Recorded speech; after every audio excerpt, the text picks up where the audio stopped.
There are danger signs in the Sahara Desert.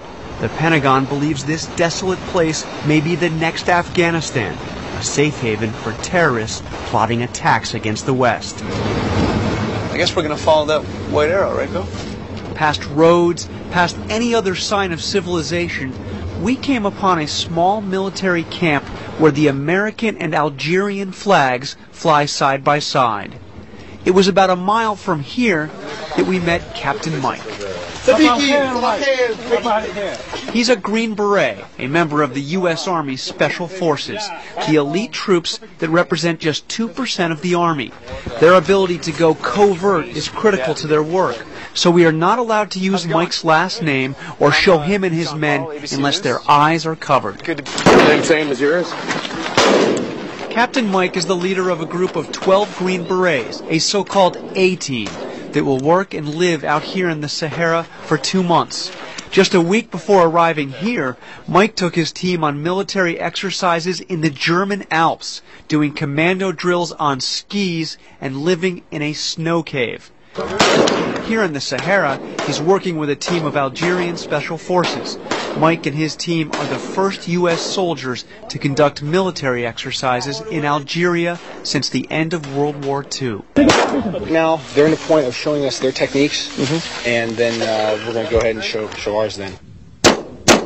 Small Special Forces teams like this one are spread out across North Africa to confront what the Pentagon believes is an emerging threat. The mission, to train local militaries to deal with it. Push that, and then you're ready. Algeria's Desert Commandos are already among North Africa's most well-trained troops, and they have real experience. For the last decade, they've been fighting an insurgency here in Algeria. Out here, they show off some acrobatic desert drills and want to see if the Americans can do the same. He's going to walk with him and do it? Exactly. Okay, so he needs a Kalashnikov. Doing a flip with a fully loaded AK-47 isn't exactly typical work for the Americans. But he manages.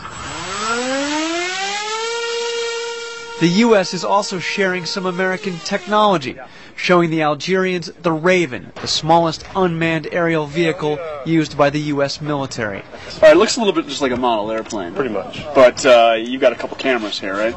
Yeah, we've got, right now we've got the day camera set up where we've got a front and a side view. It's Launched like a paper airplane, the Raven is flown by remote control and can provide real-time intelligence to a team working out in the middle of the desert. Critics of this program say that it's a waste of money and a waste of the time of America's Special Forces. They say there simply is no terrorist threat out here in the middle of the Sahara Desert. But Pentagon officials point to the case of Amari Saifi, known as the Bin Laden of the Sahara. He took 32 Europeans hostage 3 years ago here near Tamanrasset, Algeria. Saifi collected a reported ransom of $6 million and managed to elude authorities for nearly a year, traveling 2,000 miles across several national borders before finally getting captured in Chad. He was certainly a key figure, but his arrest is not enough to totally neutralize that element of the network down here. Emily Hunt is a terrorism analyst who came out to the Sahara to get a look at the Pentagon's counterterrorism program. Last year, they issued a series of communiques, one of which was supporting Zarqawi's jihad against the West. Another was applauding his kidnap and ultimate murder of 2 Algerian diplomats in Iraq. In fact, Algerians and other North Africans have also been found in the ranks of foreign fighters in Iraq and Afghanistan. But for Captain Mike, this is about more than fighting an immediate terrorist threat. It's about making friends in a country that is 99% Muslim and has had historically chilly relations with the United States. What the hell are you guys doing out in the middle of the desert? Because down here, we're away from everything. And you find out that no matter what a soldier is, what religion, what country, they're the same. The same. He says his men can learn from the Algerians and in the process show some superpower humility. We can't be so big as like Americans say, oh, we're the best and da-da-da-da. No. Hey, a man's a man, a woman's a woman. You gotta learn from everybody.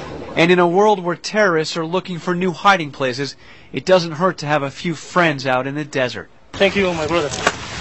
This is Jonathan Carl for Nightline in Tamanrasset, Algeria. Yes.